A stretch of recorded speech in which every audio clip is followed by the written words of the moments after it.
आतंकी हमले में पाकिस्तान की नापाक करतूत का पर्दाफाश हो चुका है।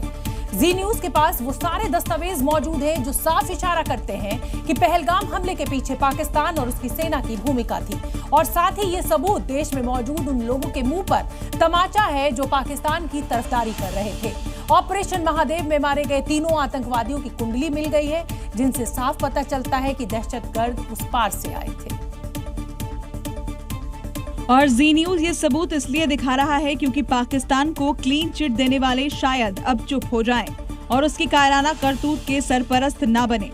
28 जुलाई को हुए ऑपरेशन महादेव में पहलगाम के आतंकियों को सेना ने जहन्नुम पहुंचा दिया।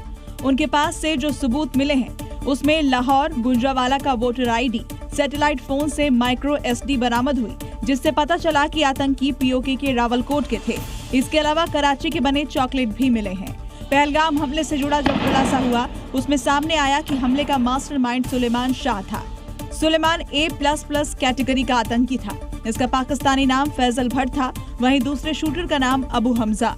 इसका दूसरा नाम अफगान और इसकी कैटेगरी A ग्रेड थी, जबकि तीसरे शूटर का नाम यासिर, पाकिस्तानी नाम जिब्रान और इसकी कैटेगरी भी A ग्रेड थी, जिससे साफ पता चलता है कि पहलगाम हमले की साजिश पाकिस्तान में रची गई और इसके पीछे लश्कर-ए-तैयबा और ISI का हाथ है।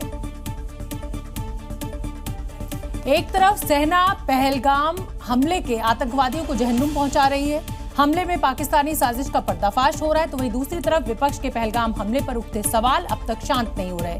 पहले चिदम्बरम, फिर मणिशंकर और अब शिवसेना के सांसद संजय राउत ने हमले को लेकर बड़ा सवाल खड़ा किया है। संजय राउत का आरोप है कि पहलगाम हमले के पीछे देश में गोधरा पार्ट 2 की साजिश रची जा रही थी। भारतीय जनता पार्टी का प्रोपेगेंडा रहा कि इस देश में पहलगाम के बाद पूरी तरह से जैसे गोधरा में हुआ, वो देश में गोधरा करना चाहते थे पहलगाम के बाद, लेकिन जो विक्टिम थे, उनके जो रिलेटिव थे, ये लोगों ने नाकाम कर दिया। तो आपने सुना, ये है शिवसेना के सांसद संजय राउत, जिन्हें आतंकी हमलों में भी गोधरा और हिंदू मुसलमान दिख रहा है। हालांकि ये पहले शख्स नहीं है। इससे पहले कांग्रेस के पूर्व नेता मणिशंकर अय्यर ने भी कहा कि कोई नहीं मानता कि पहलगाम हमले के लिए पाकिस्तान जिम्मेदार है। किसी ने नहीं कहा वो जो 33 देश ठरूर और उनके लोग गए हों कि पाकिस्तान जिम्मेदार है। इसकी शुरुआत कांग्रेस नेता P चिदम्बरम ने की थी। गृह मंत्री शाह और PM मोदी के जवाब के बाद सेना ने भी विपक्ष को बुलेट जवाब दे दिया है। सेना ने जम्मू कश्मीर को आतंक मुक्त बनाने के प्लान पर काम शुरू कर दिया है। पिछले 7 दिनों में सेना ने 3 ऑपरेशन चलाए हैं। ऑपरेशन महादेव और ऑपरेशन शिव शक्ति के बाद ऑपरेशन अखल आतंकवादियों के लिए काल बन गया है। कुलगाम के जंगलों में सेना आतंकवादियों को चुन चुन कर जहन्नुम पहुंचा रही है, और ये वही रूट है जहां से आतंकी एंट्री करके दहशत फैलाते हैं। इसीलिए सेना अब इनके रूट पर यमराज बनकर बैठ गई है।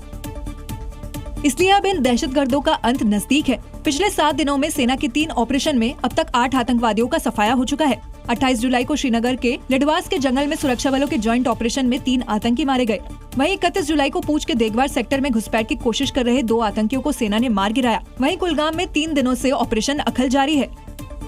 अखल के जंगलों में लगातार तीसरे दिन सुरक्षा बलों की आतंकियों से मुठभेड़ चल रही है। अब तक 3 आतंकियों को मौत के घाट उतारा गया है। हेलीकॉप्टर से निगरानी की जा रही है।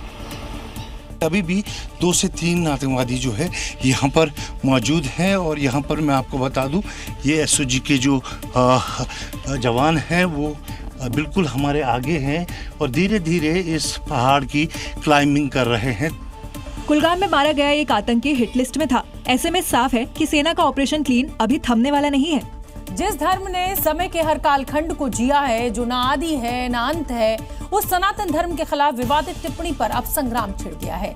जिस लहजे में NCP शरद गुट के नेता जितेंद्र आह्वान ने सनातन विरोधी बयान दिया, कुछ वैसी ही तीखी प्रतिक्रिया अब उनके खिलाफ हो रही है। सनातन धर्म ने ही उन्होंने जो लिख के रखा है, उन्होंने जो इस देश में फैला है, उससे ही ये देश में वर्ण व्यवस्था बढ़ी। शायद जितेंद्र आह्वान ये भूल गए जिस वोट बैंक की खातिर उन्होंने अपने ही धर्म पर उंगली उठाई, अब वही उंगली उनकी तरफ इशारे कर रही है, क्योंकि मोर्चा महाराष्ट्र सरकार के मंत्री नितेश राणे ने संभाला और बता दिया जिहादियों को खुश करने के लिए आह्वान ऐसा बयान देते हैं। ये जितुद्दीन चुन के आते हैं, वहाँ वो जिहादियों का हेडक्वार्टर है, जिहादियों का अड्डा है। अभी उनको खुश करने के लिए इनको सनातन धर्म को गाली देनी भी पड़ती है। अपने ही धर्म पर धिक्कार करने वाले इंडिया गठबंधन के नेता जितेंद्र पर नीतीश राणे ने और भी तीखी टिप्पणी की है। उन्होंने कहा, उन्हें समझना होगा आतंकवाद का रंग हरा होता है। जितेंद्र आबाड़ भूल गए कि वो हिंदू हैं, लेकिन जिहादियों को खुश करने के लिए ऐसे बयान देते रहते हैं। यानी ये तो क्लियर है, धर्म को लेकर हो रही बयानबाजी के पीछे वोट बैंक की रणनीति है, जिस पर दोनों तरफ से हमले हो रहे हैं। साध्वी प्रज्ञा और नीतीश राणे आतंक का रंग बता चुके हैं, दंगाइयों की पहचान कैसे हो इसका फर्क बता चुके हैं। ऐसे में आतंक के रंग पर मुसलमानों का क्या कहना है वो भी आपको सुनना चाहिए, क्योंकि सनातन विरोधियों को जवाब देने के लिए जिस रंग की बात होने लगी उस रंग से मुस्लिम वर्ग इत्तेफाक रखते हैं। ऐसे में नीतीश राणे के बयान पर मुस्लिमों ने नाराजगी जताई। हरा रंग हो, सफेद रंग हो, शांति का रंग है, हमारे तिरंगे का रंग है, सफेद रंग है, हरा रंग है, भगवा रंग है, ये शांति के प्रतीक है। ये कभी भी आतंकवादी नहीं हो सकते, ये कभी दंगाई नहीं हो सकते। किसी एक समाज के ऊपर और एक कलर के ऊपर रख के बात करोगे तो ये गलत है। देश में पहली बार ऐसा हो रहा है जब रंग को आतंकियों, दंगाइयों से जोड़ा जा रहा है, जिस पर मुस्लिमों ने आपत्ति जताई है। दंगा करने वालों का किसी तरीके से कलर का कोई ताल्लुक नहीं है कि हरा दंगा कर सकता है, भगवा नहीं कर सकते हैं, ऐसा मसला नहीं है। दंगा कोई भी कर सकता है, हिंदू हो, मुसलमान हो, कोई भी हो, किसी के पेशानी पे माथे पे लिखा हुआ नहीं होता है। यानी ये साफ है, मुस्लिम हरे रंग को पाक रंग मानते हैं, जिसके खिलाफ सियासी टिप्पणी नाकाबिले बर्दाश्त है। साल 2020 में चीन के साथ हुए गलवान घाटी संघर्ष को लेकर राहुल गांधी ने सेना पर टिप्पणी की थी। भारतीय सेना को लेकर सवाल खड़े किए थे और इस मामले में आज सुप्रीम कोर्ट में सुनवाई हुई। इस सुनवाई के दौरान सुप्रीम कोर्ट ने राहुल गांधी को जमकर फटकार लगाई, साथ ही बैक टू बैक कई सवाल भी दाग दिए और इसके बाद एक बार फिर राहुल गांधी बीजेपी के निशाने पर आ चुके हैं। क्योंकि जो सवाल सुप्रीम कोर्ट ने राहुल गांधी से पूछे उसके एक एक शब्द बेहद तीखे और तलक है। कोर्ट ने पूछा, आपको कैसे पता चीन ने जमीन हड़प ली? आपको कैसे पता 2000 वर्ग किलोमीटर क्षेत्र पर कब्जा हुआ? क्या जमीन पर कब्जे के वक्त आप वहां थे? क्या कब्जा को लेकर आपके पास कोई ठोस सबूत है? साथ ही कहा, अगर आप सच्चे भारतीय होते तो ये नहीं कहते। जस्टिस दत्ता ने कई और सवाल पूछे, जिस पर सियासत भी शुरू हो गई है। आपको मर्यादा रखनी चाहिए कि हम लोग चीन से आगे बढ़ें, इसके बारे में चर्चा करनी चाहिए। ये न हो कि आप ही हतोत्साहित हो जाएं। नेता विपक्ष के रूप में इतनी गैर जिम्मेदाराना बात करना, देश हित को ना देखना, फौज का मनोबल डुबोना, पाकिस्तान को अपने बयानों से बल देना। हालांकि अंतरिम राहत के तौर पर इस केस से जुड़े आपराधिक मानहानि मामले में चल रही कार्रवाई पर कोर्ट ने फिलहाल रोक लगा दी है। देश की राजधानी दिल्ली में बदमाशों के हौसले बुलंद हैं, क्योंकि यहां अब चोर आम लोगों को नहीं बल्कि नेताओं को अपना निशाना बना रहे हैं और नेताओं से लूटपाट करने पर उतर आए हैं। दिल्ली के हाई सिक्योरिटी इलाके में स्कूटी सवार बदमाशों ने एक महिला सांसद से लूटपाट की और स्कूटी सवार बदमाश महिला सांसद सुधा कृष्णन के गले से सोने की चेन लेकर फरार हो गया। जानकारी के मुताबिक सांसद सुधा सुबह सुबह मॉर्निंग वॉक पर निकली थी। स्कूटी सवार बदमाश आया और गले की चेन छीनकर फरार हो गया। स्कूटी सवार बदमाश चेहरा ढककर आया था। One person opposite side he proceeded along with the scooty and he wear a helmet. He come near to us very simply come and suddenly snatched my chain. इस घटना के बाद सांसद सुधा ने गृह मंत्री अमित शाह को पत्र लिखकर दिल्ली की सुरक्षा व्यवस्था पर सवाल उठाए। दिल्ली का चाणक्यपुरी इलाका सबसे सुरक्षित माना जाता है। यहाँ तमाम सरकारी ऑफिस मौजूद है और सुरक्षा बंदोबस्त भी एकदम चाक चौबंद रहते हैं। ऐसे में कांग्रेस नेता से लूट की घटना पर सुरक्षा व्यवस्था पर सवाल उठाना लाजमी है। उधर उत्तर प्रदेश में लूटपाट, चेन स्नैचिंग जैसी घटनाओं को लेकर पुलिस अब सख्त रवैया अपना रही है। गाजियाबाद पुलिस ने ऐसे अपराधियों के खिलाफ चीता मोबाइल यूनिट का शुभारंभ किया है। पुलिस कमिश्नर ने 20 हाईटेक चीता को हरी झंडी दिखाई है। और लूट मारपीट, चेन स्नेचिंग में शामिल आरोपियों पर ये टीम कहर बनकर टूटेंगी, क्योंकि हिंडन इलाके में अक्सर चेन स्नेचिंग की वारदात सामने आती है और यही वजह है कि अब ऐसी घटनाओं को रोकने के लिए 20 नए हाईटेक और चीता बाइकों को उतारा गया है। पुलिस की इन खास बाइकों को अत्याधुनिक रूप से मॉडिफाई किया गया है। हर बाइक में वायरलेस सिस्टम, फ्लैशलाइट, हूटर और माइक लगाए गए हैं। इन चीता बाइकों की सबसे खास बात है इनकी आपसी वायरलेस कनेक्टिविटी, जिससे पूरा नेटवर्क रियल टाइम में एक दूसरे से जुड़ा रहेगा। किसी एक बाइक पर हूटर बजते ही बाकी यूनिट्स अलर्ट हो जाएंगी। योगी पहले ही कह चुके हैं कि यूपी में अपराधियों के लिए कोई जगह नहीं है, यानी अगर किसी लूटपाट की कोशिश की तो खैर नहीं। माफिया मुख्तार अंसारी के परिवार पर शिकंजा कसता जा रहा है। प्रशासन, पुलिस और अदालत तीनों स्तर पर ही कार्रवाई चल रही है और अब इस एक्शन की जद में उसका छोटा बेटा उमर अंसारी आ गया है। पुलिस ने उसे लखनऊ से गिरफ्तार किया है।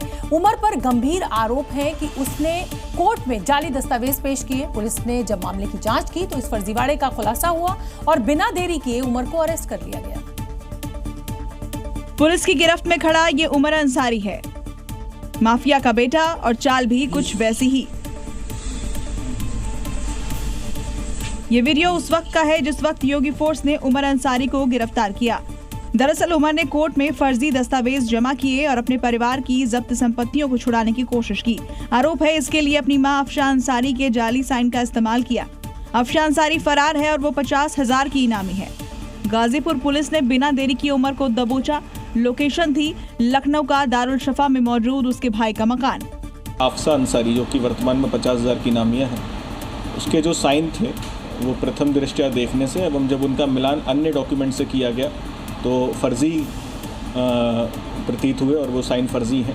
ऐसे में अब सवाल उठता है कौन कौन शामिल था इस फर्जीवाड़े में, किसने कागजात बनाए और क्या उमर अंसारी एंड टीम मिलकर सिस्टम को ठगने की कोशिश कर रहे थे। केंद्रीय राज्य मंत्री और पीलीभीत से सांसद जितिन प्रसाद की गाड़ी कल कीचड़ में फंस गई। उत्तर प्रदेश के गजरौला के शिवनगर गांव में सभा स्थल से 20 मीटर पहले हुई घटना के बाद गाड़ी को निकालने की काफी कोशिश की गई, लेकिन जब गाड़ी नहीं निकली तो फिर माननीय सभा स्थल तक पैदल जाते हुए नजर आए।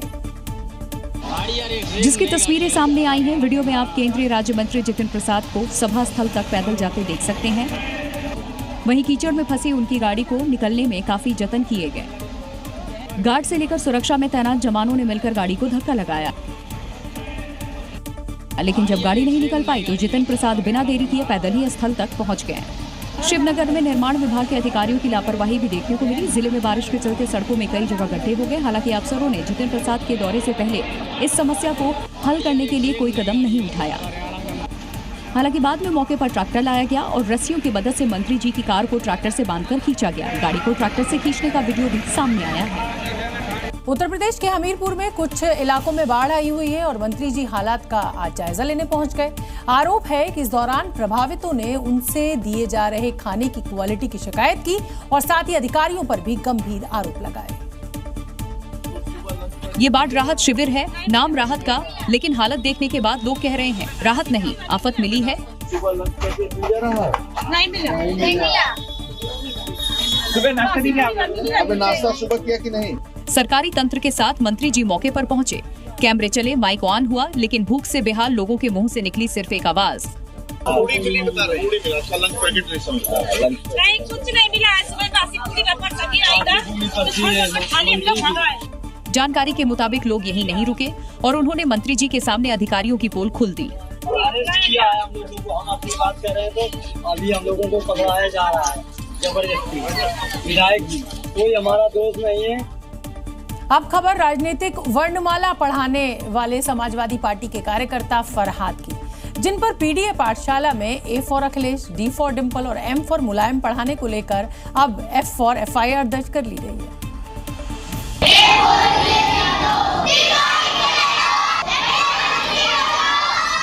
आरोप है कि अवैध रूप से चलाई जा रही इस पाठशाला में बच्चों को राजनीतिक अक्षर सिखाए जा रहे थे, जिसके खिलाफ डॉक्टर भीमराव अंबेडकर समिति चलाने वाले पदाधिकारी ने कोतवाली देहात में केस दर्ज कराया है। कहते हैं बच्चों की बुनियादी पढ़ाई वो कभी नहीं भूलते हैं। ये बात अखिलेश यादव की पार्टी के नेता फरहाद गाड़ा बखूबी जानते हैं। तभी तो बच्चों को पीडीए पाठशाला में समाजवादी पार्टी सिलेबस पढ़ाया जा रहा था।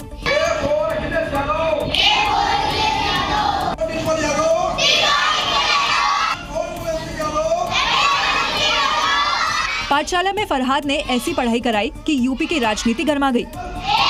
यूपी में योगी सरकार के स्कूल मर्जर फैसले पर सियासत गर्म है। ऐसे में समाजवादी पार्टी इसे भुनाने में जुटी है। पर गौर करने वाली बात है कि पीडीए की पाठशाला में नर्सरी के बच्चों को ABCD के नए मतलब बताकर उन्हें राजनीतिक लड़ाई का हिस्सा बनाया जा रहा है। बिहार में विकास के दावों पर सवाल खड़े हो रहे हैं। बाढ़ में जहां 4 लेन का साइड स्लोप कई जगह धंस गया है और मोटी दरारें दिख रही हैं, तो वहीं पटना में उद्घाटन के करीब 2 महीने बाद ही डबल डेकर पुल की सड़क डैमेज हो गई। करोड़ों की लागत से इस पुल को बनाया गया था और टैक्स पेयर्स का पैसा कैसे बिखरा, ये आप देखिए इस रिपोर्ट में। देखिए ये पटना का वो डबल डेकर पुल है।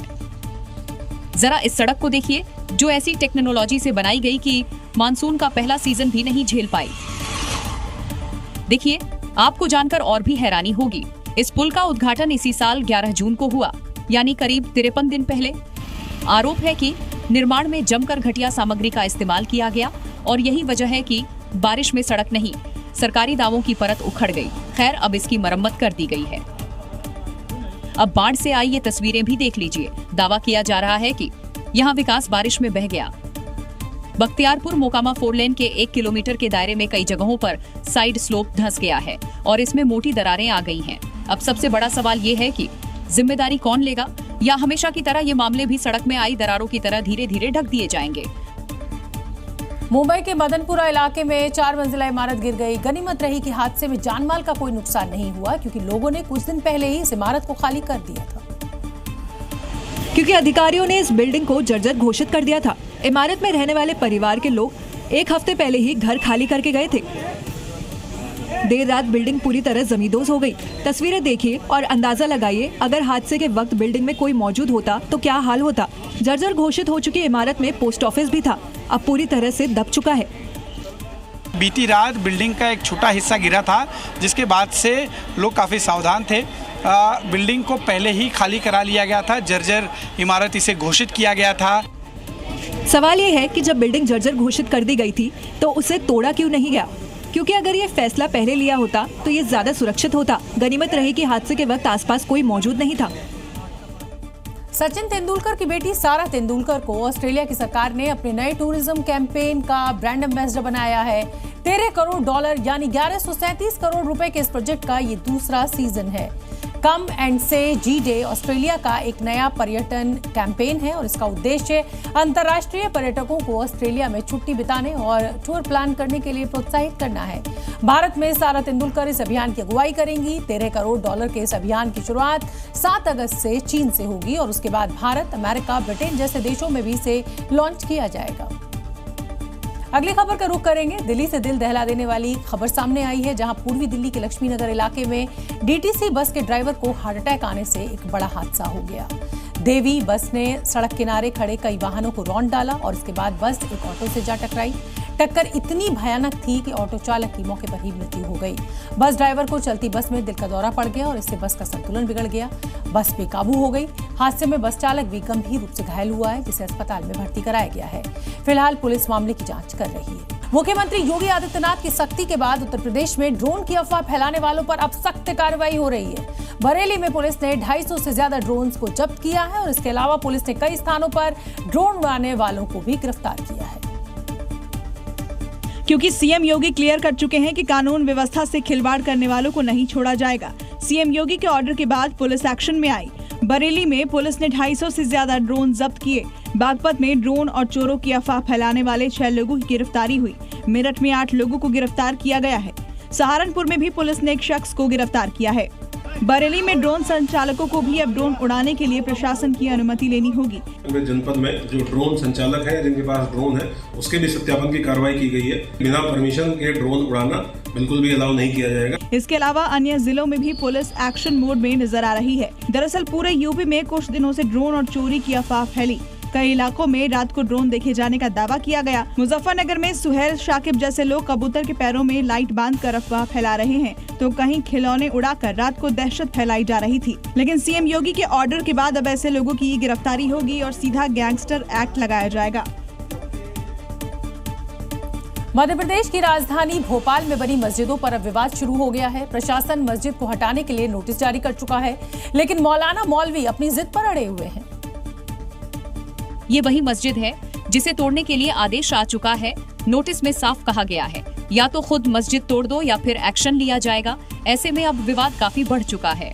दिलकश मस्जिद पहले इतनी बड़ी हुआ करती थी, ये छोटा सा आपको मस्जिद का गेट नजर आ रहा है, लेकिन अब मस्जिद इतनी बड़ी बना दी गई है और इसीलिए जिला प्रशासन ने नोटिस देकर ये कहा है, या तो आप खुद इस अवैध निर्माण को हटा लें या फिर वो बलपूर्वक इसको हटा देंगे।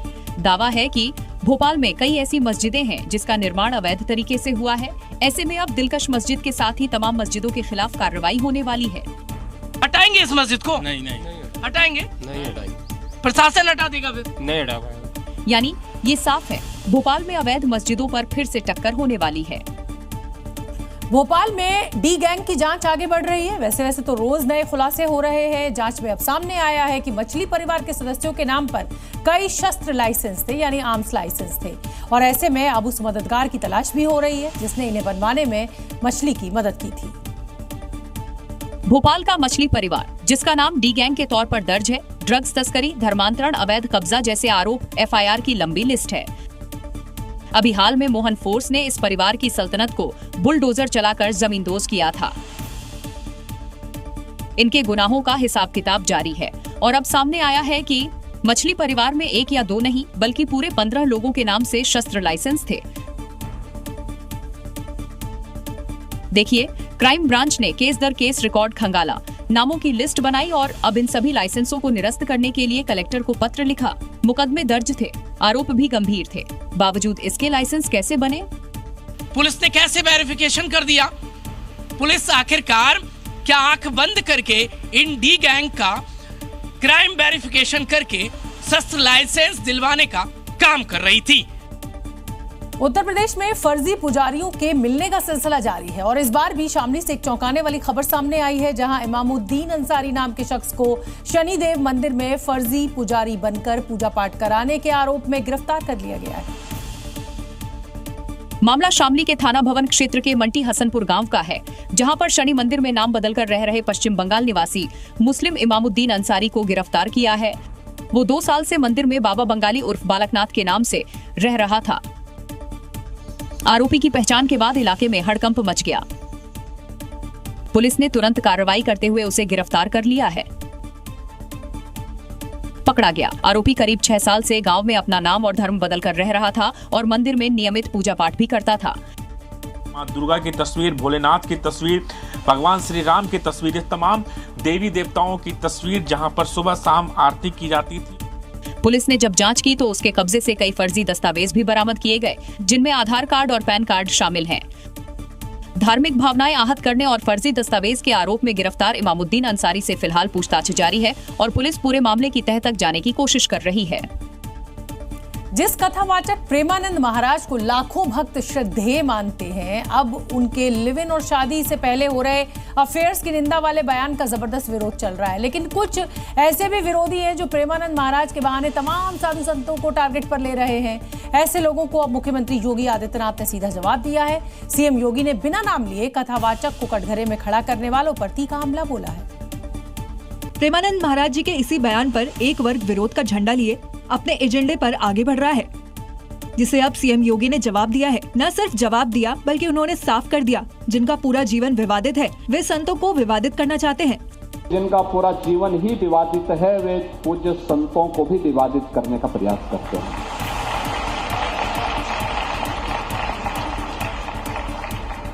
वे लगातार कुछ न कुछ लिखेंगे, कुछ न कुछ विघ्न और बाधा खड़ी करने का प्रयास करेंगे। सीएम योगी का निशाना जहां भी था, लेकिन कुछ दिन पहले अखिलेश यादव भी संतों को लेकर टिप्पणी कर चुके हैं, गड़बड़ करने की बात दोहरा चुके हैं।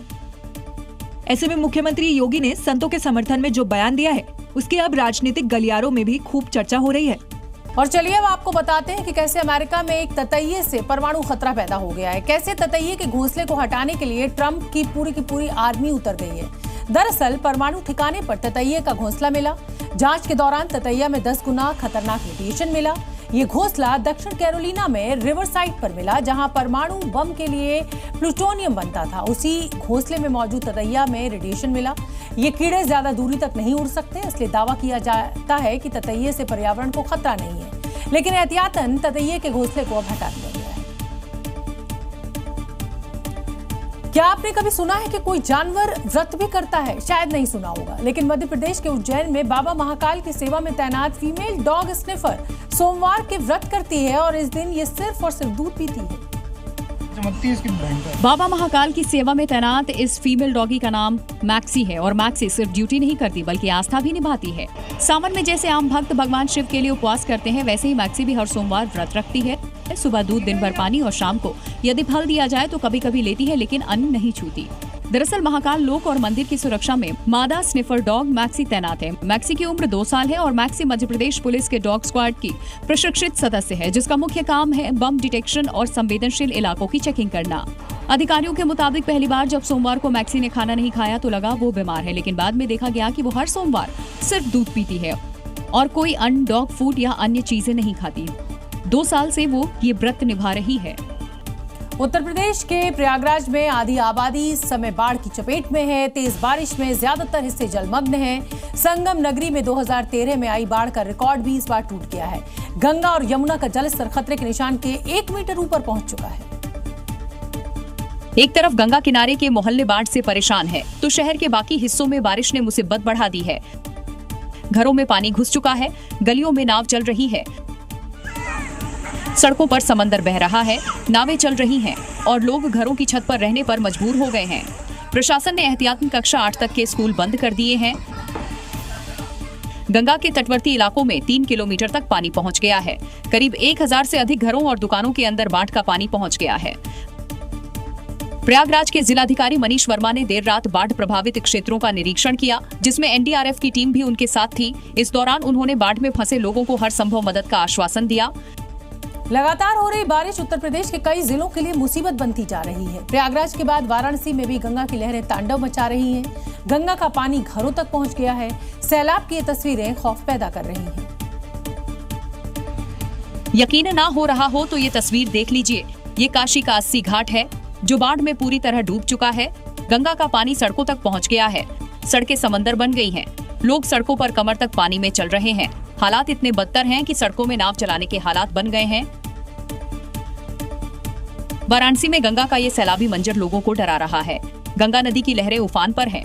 जलस्तर खतरे के निशान के ऊपर पहुंच चुका है। वाराणसी की ये ड्रोन तस्वीर देखिए। जहां तक नजर जा रही है सिर्फ जलजला ही दिख रहा है। गंगा किनारे बने घरों में सैलाब आ गया है। हालात ऐसे हैं, गंगा किनारे बने मंदिर और घाट जलमग्न हो गए हैं। कई इलाके बाढ़ की चपेट में हैं। उत्तर प्रदेश बिहार में भी गंगा का सैलाबी मंजर लोगों को डरा रहा है। अयोध्या और पटना से भी बाढ़ की भयावह तस्वीरें हमें मिल रही हैं। अयोध्या में सरयू नदी का पानी रिहायशी इलाकों तक पहुंच गया है। इस तस्वीर को देखिए कैसे ये कार बाढ़ के पानी में फंस गई है। लोग धक्का देकर इसे निकालने की कोशिश कर रहे हैं। गलियों में पानी भर चुका है। ये हालात उत्तर प्रदेश के अयोध्या के हैं। भारी बारिश के बाद सरयू नदी का जलस्तर बढ़ गया है। जलवानपुरा इलाके के कई घर पानी में डूब चुके हैं। कुछ ऐसा ही हाल बिहार के पटना के हैं, जहां मूसलाधार बारिश से गंगा नदी की लहरें तबाही मचा रही हैं। ये कृष्णा घाट की तस्वीरें हैं जो पूरी तरह जलमग्न हो चुका है और गंगा का पानी सड़कों तक पहुंच गया है। लोग पानी के बीच अपने कामकाज के लिए निकल रहे हैं। हर तरफ सिर्फ और सिर्फ सैलाबी मंजर नजर आ रहा है। बिहार के जमुई में मूसलाधार बारिश का कहर लगातार जारी है। यहाँ गिद्धौर की कोल्हुआ पंचायत में घनश्याम बाबा रोड का पुल पानी के तेज बहाव में पूरी तरह बह गया और इससे मंदिर जाने का रास्ता भी बाधित हो गया। स्थानीय ग्रामीणों ने पुल बहने का लाइव वीडियो भी बनाया है, जो अब सोशल मीडिया पर तेजी से वायरल हो रहा है। देखिए ये वीडियो, जिसमें कुछ ही सेकंड में पानी ने मंदिर जाने वाले इस पुलिया को निगल लिया। स्थानीय ग्रामीणों की माने तो अब उन्हें मंदिर तक पहुंचने के लिए खेतों और भरे हुए पानी के बीच से गुजरना पड़ेगा, जिससे हादसों का खतरा बना हुआ है। इस मंदिर में हर सोमवार, बुधवार और शुक्रवार को मेला लगता है। सावन में यहाँ हजारों श्रद्धालु पूजा अर्चना के लिए आते हैं। ये पुलिया यहाँ की लाइफलाइन थी, जिसके टूटने से लोगों को भारी परेशानी हो रही है। ग्रामीणों ने प्रशासन से मांग की है कि इस पुलिया का निर्माण जल्द से जल्द कराया जाए। फिलहाल इस मार्ग पर आवागमन पूरी तरह से बंद है। उत्तराखंड के पहाड़ी इलाकों में हो रही मूसलाधार बारिश ने मैदानी इलाकों में मुसीबतें बढ़ा दी हैं। नदियों और गंगा का जलस्तर बढ़ने से मंदिर और घाट सब डूब गए। सबसे पहले देहरादून के टपकेश्वर मंदिर की तस्वीर देखिए। बारिश के बाद तमसा नदी का जलस्तर काफी बढ़ गया है। नदी का पानी टपकेश्वर महादेव मंदिर की सीढ़ियों तक पहुंच गया है। सीढ़ियों से लगातार बारिश का पानी बहता नजर आ रहा है। मूसलाधार बारिश के बाद गंगा नदी भी पूरे उफान पर है। ये तस्वीरें ऋषिकेश के गंगा घाट की है। बारिश के बाद गंगा नदी का जलस्तर इतना बढ़ गया कि शिव मूर्ति भी डूबने के कगार पर पहुंच गई। बारिश के बाद ऋषिकेश का परमात्म निकेतन घाट पूरी तरह डूब गया है। गंगा नदी के बढ़ते जलस्तर को देखते हुए प्रशासन अलर्ट है। लोगों से लगातार नदी से दूर रहने की अपील की जा रही है। उत्तराखंड में कुदरत जमकर कहर बरसा रही है, जिससे लोगों का हाल बेहाल है। उधर हल्द्वानी में बारिश के बाद नदियों ने अपना रौद्र रूप दिखा दिया है और सैलाब ऐसा कि उसने वाहन की रफ्तार को रोक दिया है। यहां पर एक लंबा जाम भी देखने को मिल रहा है। ये सैलाब है, सड़क नहीं। ये तबाही है, रास्ता नहीं। देखिए, नैनीताल जाने वाली सड़क पर तेज बारिश के बाद ऐसा पानी भरा कि गाड़ियां जहां की तहां थम गई। गाड़ियों को रोक दिया गया। सड़क के बीचों बीच बहता पानी अब सीधे खतरा बन चुका है। पानी के इस बहाव को देखिए और जरा सोचिए, जो भी इससे निकलने की कोशिश करेगा उसका क्या अंजाम होगा। हालात ऐसे हो रहे हैं कि लोगों ने रुक जाना ही ठीक समझा। इस तेज बहाव में लोगों के बहने की सूचना है, जिनकी तलाश में रेस्क्यू टीमें लगी हैं।